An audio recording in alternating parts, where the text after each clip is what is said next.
Welcome back, everybody, to another episode of It Is What It Is podcast. I'm your host, Cody Kelly. We have a great show for you today, really focusing on moving toward reconciliation. I've invited a very special friend of mine, Jared Perkins. Yes, is he a senior marketing exec? It's true, but I just kind of want to give his bio. Dean's List graduate of Indiana University in Bloomington, graduated in 2010 with a degree in journalism. Post-graduation, he enrolled at Chicago Portfolio School to sharpen his skills as a creative copywriter. For the past 7 years, he has been immersed in the world of advertising, working as a senior copywriter for some of Chicago's premier advertising, public relations, and experiential marketing agencies. I want everybody to welcome Jared Perkins onto the show. Just for FYI, he is here to speak on his unique perspective. I think some of the traps and the dangers that we fall into is that we feel that we can be a voice for all. Nobody's a monolith. We all have our differing opinions, but if we can accept and respect everybody's individuality, somehow I can't talk today, we'll be able to build a better world. So with that said, Jared, welcome to the show. Awesome. Thanks, Cody. Really appreciate that intro. And yeah, well said. Yeah, there are a lot of opinions out there, and whatever can bring about reconciliation, whatnot, I think is bringing all voices to the table is, essential. So yeah, thanks for having me. I really appreciate it. Anytime. All right, let's get into it. I want to start here. No, it's a very difficult topic and question, but what was your initial thoughts and feelings when you became aware of Ahmaud Arbery and George Floyd's murder? Well, I mean, like most people, obviously just like deep sadness. I mean, I was stunned and appalled for a number of reasons. Like for instance, in the case of Ahmaud Arbery, it's funny to me because, just given the context of like all of us being in COVID right now and the circumstances of like how he passed, like all of us are a little bit stir crazy and wanting to, just get a little exercise and get out of the house. Like we're all in lockdown, hoping to get back to gyms and everything. But yeah, the guy just wanted to go for a jog. And unlike myself, when I could do that, pretty regularly and not worry about the safety of my life whenever I go to like leave my apartment to go for exercise. Yeah, it felt gross to know that guy couldn't even just go for something that a lot of us just take for granted. He couldn't go get exercise in his community. And it stuck with me with that story, stuck with me with the fact that I read after it happened how the two culprits who essentially were basically wannabe vigilantes based on their rationale for why they did what they did. They're basically like racist Batman and Robin. They Ahmaud came upon them earlier in their jogging route, and like he did the smart thing because he was like, oh, these characters look sketch. I'm going to turn the other way and avoid them. And they pursued him to follow him, almost like he was being hunted by them. I found that appalling, and yeah, like obviously very awful. And it stuck with me that, you wonder if if they weren't caught on camera, would those two been brought to justice? I feel like, because I think it was like 4 to 5 days before any charges were filed against them, before they were even arrested. So you wonder, like, if the social media outrage and the aftermath of that video going, the internet, would anything have happened in that case? When it came to George Floyd, like, as awful as Ahmaud Arbery was, like, with the footage that they had, like, you could kind of like you saw blurry footage with Ahmaud Arbery, and from a distance with Ahmaud Arbery, it was so much more raw and up close and personal. Given like you were right there in the midst of the action, to see this man for close to 9 minutes just beg for his life, and this guy unrelenting, just keeping his knee on that man's neck was yeah. I mean, I watched that video to for the entirety of that arrest and that incident, and to see him be unresponsive and still for him to be on his neck for 2.5, 3 minutes and not do anything, and people are like, you're going to kill him, you're going to kill him, and people were like wanting to interject and wanting to do something and feeling helpless, because like how do you approach a cop to say get off him, or like trying to like if you saw that with anyone else, you like would take action to push them off, but these are people armed with guns and and nightsticks and everything else. So yeah, that one, both were hard to take, but that one especially was hard to watch and hard to take. So what with everything that's kind of going on and just the climate for today, America, right? Like when somebody says like your thoughts as an American citizen, what kind of is your view of America right now? You're feeling toward America. I mean, it's a loaded question. Right now, my feeling towards America is I'm a little bit ashamed of where we are right now. I do feel hopeful with the reaction to these killings, these murders, to see people of all races, all backgrounds come together to peacefully protest and to do demonstrations across the country. In fact, the entire globe now. Like this has basically reached. There have been protests in London and South Africa. I've seen and read about. Like it may have hit all 7 continents. I don't know if Antarctica has hit with any protests and demonstrations, but like it's that I'm proud of and glad to be an American, knowing that people see injustice and they want to see and affect change. But as far as like coming to grips with that systemic racism is still such a blatant issue, and having it so thrown in our face with with the presence of social media and seeing these videos, it makes me sad, but at the same time hopeful, because there are people that are wanting to affect change. So I'm hoping that in the case of these horrible incidents, that some good will come out of it.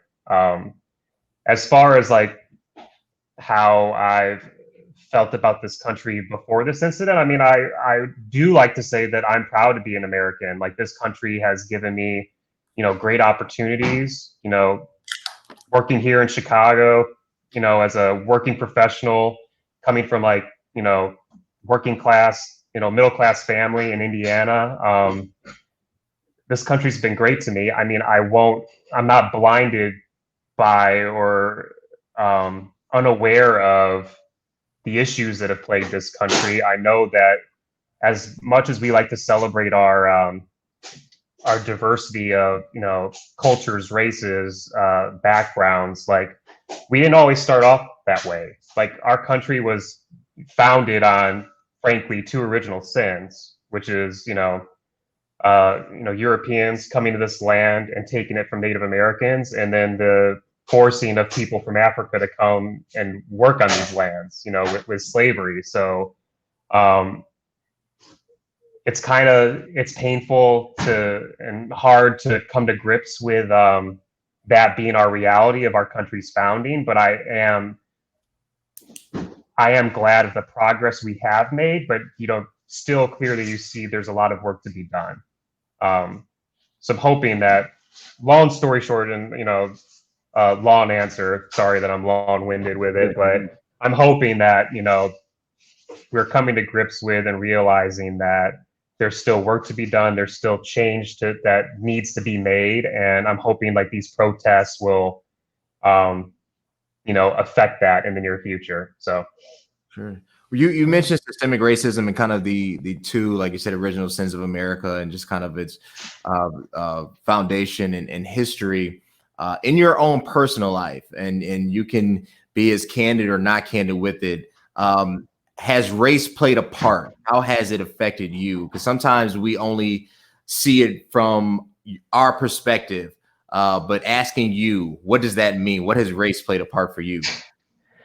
Well, I mean, to be frank, like to answer your question, no, like race hasn't really affected me as far as like my upbringing. Like I've never faced racial discrimination myself, you know, like there like white privilege is definitely a thing.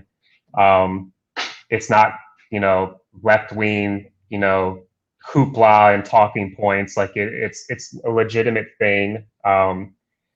Like when you know you approached me for to do this podcast and to do this episode, I tried thinking back to like instances in my past where did I ever feel racially discriminated against? And to be honest, I came up with one story, and I'll be brief with it. But I remember like being, and you're gonna laugh at this, but I remember being in second grade, Mm-hmm. and I was on a school bus on my way home, and this black kid approached me because I was wearing like an old school Michael Jordan Chicago Bulls jersey. Okay, Right.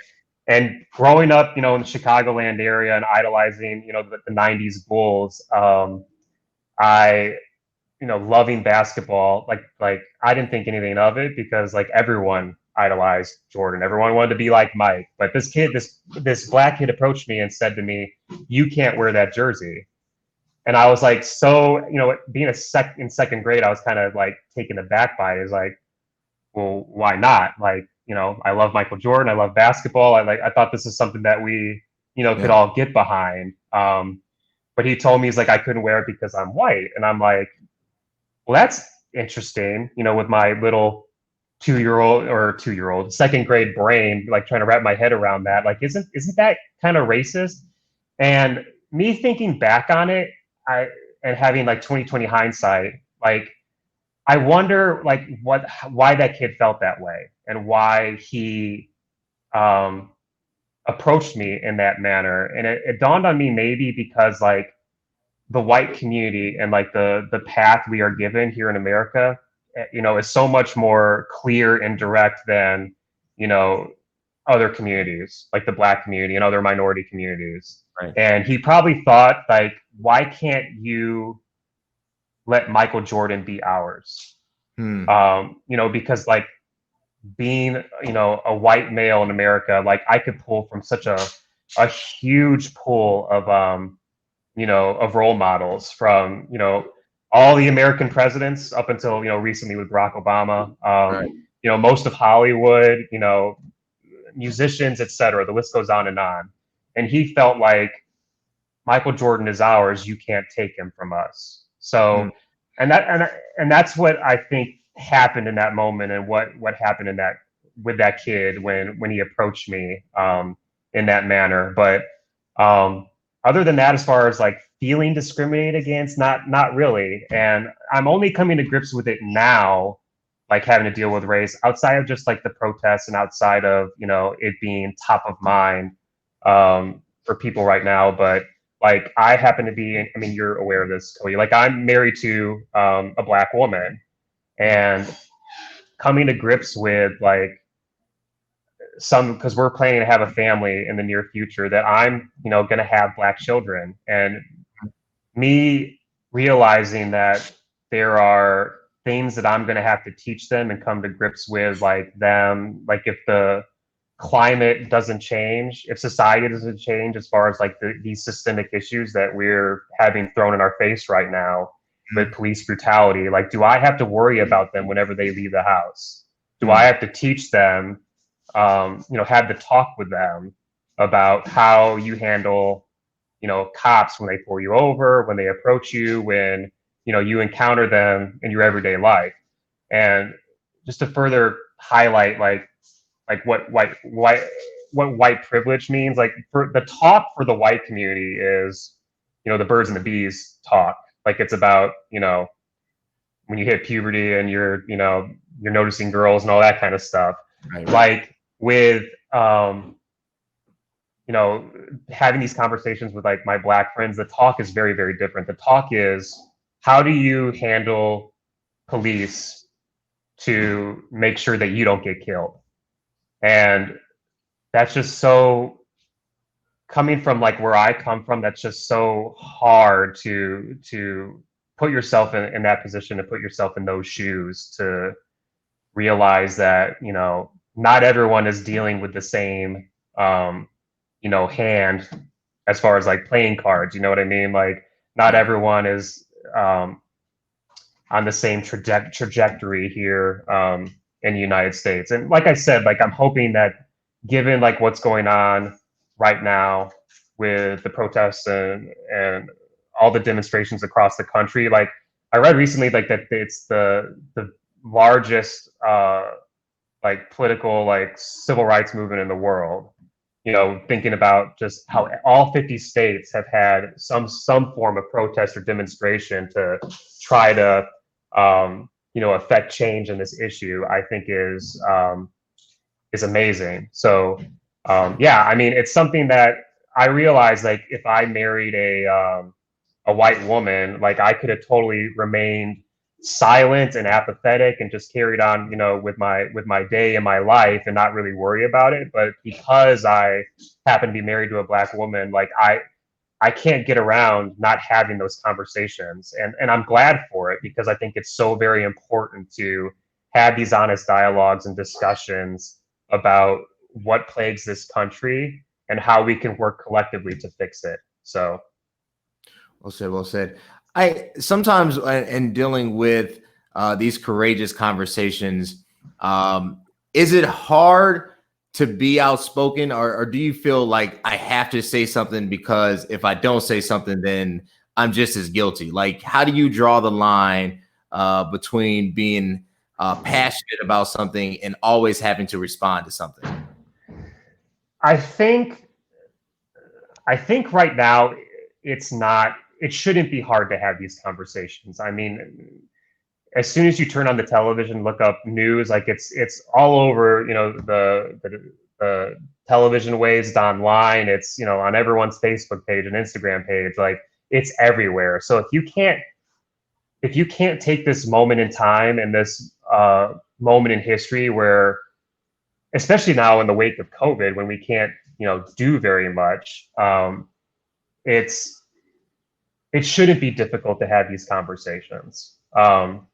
Just because it's like it's taken over everything. Not to say that it's not going to be difficult. I mean, there are going to be certain instances where, you know, especially like in the white community, like we deal like there's the classic stereotype of having Thanksgiving conversations with, you know, your racist, you know, in-laws or you know, racist grandparents and people of an older generation. Like my family comes from the South and are very conservative, very right wing.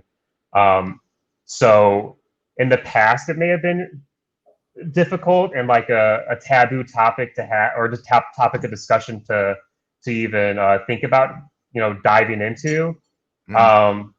But given how it's all everyone is talking about right now, it shouldn't be difficult to discuss, in my opinion.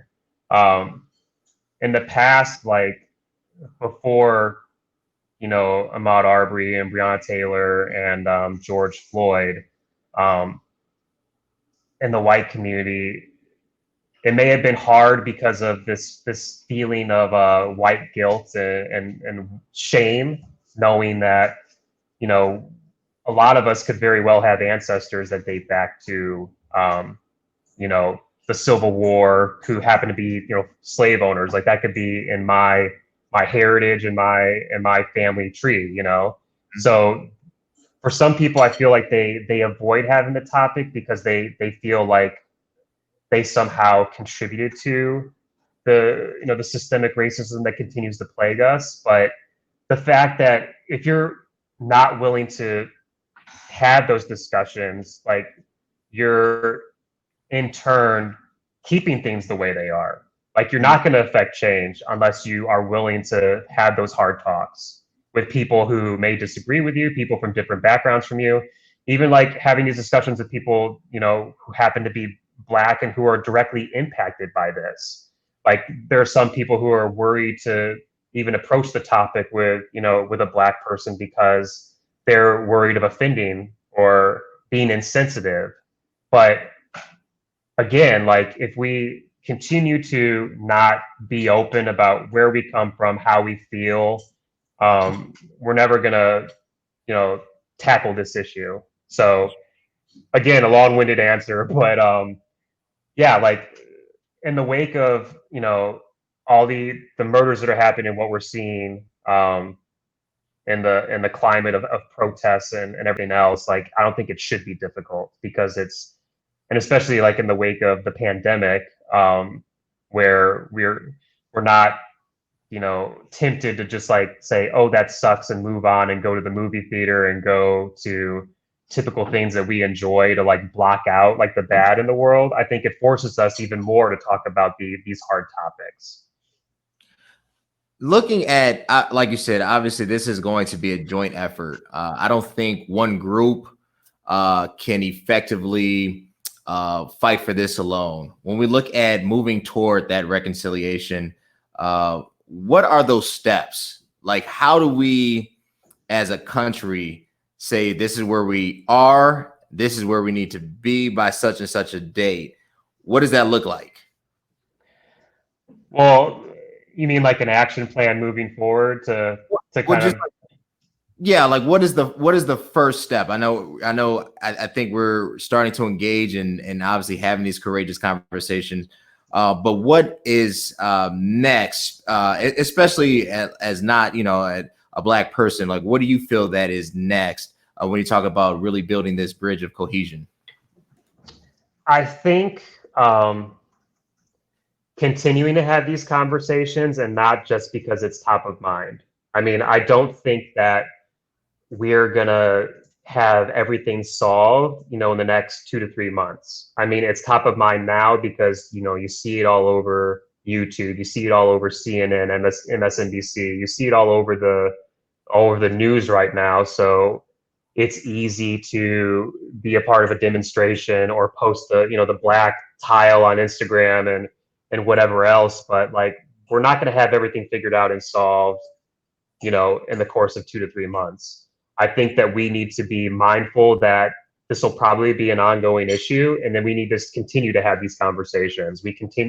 Continue we'll continue to have the need to perhaps have another protest, another demonstration, perhaps in the next year, next 2 years. I think an obvious one is voting, and not just at the presidential election, this coming November, but at all levels of government, from local to at the national level. Also, like if you happen to be, especially with the issue of just police brutality and systemic racism in our police forces, like if you happen to be in like a rural area or a rural county and you happen to have elections for sheriffs, like definitely voting on and for a sheriff, like digging into their backgrounds, digging into their history, like their record as a patrolman or whatever, and being mindful of candidates and their backgrounds on these issues, at all levels. I think also for the white community in particular, and I've had these conversations with my wife, I think that the education system in the U.S. has kind of done a disservice as to teaching, the topics of like the civil rights movement and the slavery and the history of it in this country. Being willing to dig deeper and look into literature and documentaries, and to other content and pieces out there, so you can have further knowledge beyond like, oh, Martin Luther King did a march on Washington, he had the I Have a Dream speech, and Rosa Parks sat on was asked to move from her bus seat once and said no. Like, I feel like there's this baseline sense of what the civil rights movement and what slavery and the founding of this country entailed, but we're not aware of just how horrible it was. And I don't know if it's for the sense to protect kids from hearing the horror stories. Like, I know you remember this, like we had that event on the South Side like I think it was last Oh, year or 2 years ago for the Emmett Till event, yeah. where like Emmett Till isn't covered like I think at all in civil rights history curriculum in the United States. I think it should be. Hmm. For those of you not familiar, with the Emmett Till story, just this 14-year-old boy was killed in Mississippi and lynched, and just basically mutilated for offending a white woman in her family's store. And we went to an event on the South Side at a church out there where a professor from Duke came in to, basically have a conversation about that instance, about that event, and what it meant for the greater civil rights movement. And me being curious because I wasn't made aware of that story, like I did a little bit more research and like looked up the family chose to have an open casket for his funeral. And if you look up those pictures of Emmett Till's, corpse, and just to see the like he looked nothing like himself because these bigots like just mutilated him. And the family wanted to they chose to do open casket to really drive home the point of like how horrible racism was in the South, during the 50s and 60s. And I think if more kids, whether middle school or high schoolers, if they saw like history like that, I Hmm. think that they would be more empathetic and more willing to stand up for these issues, because they still continue on to this day. I mean, we see it, with all the what's going on right now, but I feel like we would have more people behind the cause and not less people who are willing to be silent and apathetic, knowing that this is what's happened in the 50s and 60s, all going all the way back to, to 1619. Um, Having that full perspective, I think, would bring more people into the fold to like try to make a difference and try to make an impact on these issues. So I think, like I said, educating yourself on, you know, doing some research beyond what you think you know and what you learned in high school, um, seeking out literature. Like, my wife is constantly pestering me to like, get more educated and seek out like books that we have around the house here. Like she turned me on to, I don't know if you read this, Cody, but the 1619 project that Time Yeah. Magazine put out. Yeah. So Time Yeah. Magazine put out this, multiple uh, articles about just various incidents, basically highlighting the 400-year history of slavery and the plight of African American people in this country. And I'm in the process of reading that. She's pointing me towards like Cornell West books, like Yeah. Michael Eric Dyson. So yeah, for people like me, white people, I think that we need to do ourselves a service and seek out more, literature and educate ourselves on these issues. And I said voting already. Mhm. Yeah, I think those are the immediate next steps. The immediate. Um, yeah. I definitely that I was just thinking about 1619 project and then kind of the follow up. Ta-Nehisi Coates is writing on the case for reparations that kind of led after that. Definitely. Well, look, Jared, I appreciate it. First of all, I appreciate your courage. Like I said before, and I restate here, Jared is just a good person. Yes, is he this senior marketing professional in Chicago? Yes, he is. But he's somebody that is just a good person. You don't have to be a hero to be a good person. And he really wanted to share his insight of just kind of the current cultural state of America. And I applaud your courage. Jared, where can they connect with you? What are you doing? Well, I mean, I'm on LinkedIn for all the other professionals out there. If you want to like reach out to me on LinkedIn, just Jared Perkins. If you find an advertising marketing professional, I should be the top one that populates your search here in Chicago. I'm also on Instagram. You can find me at Jared Perk the Herc. So that's JARED Perk, the HERC. You can just follow my Instagram content, which is usually like me finding cool graffiti in Chicago and sharing my sneaker and comic book collections. And then on Facebook as well, just find me at Jared Perkins. So.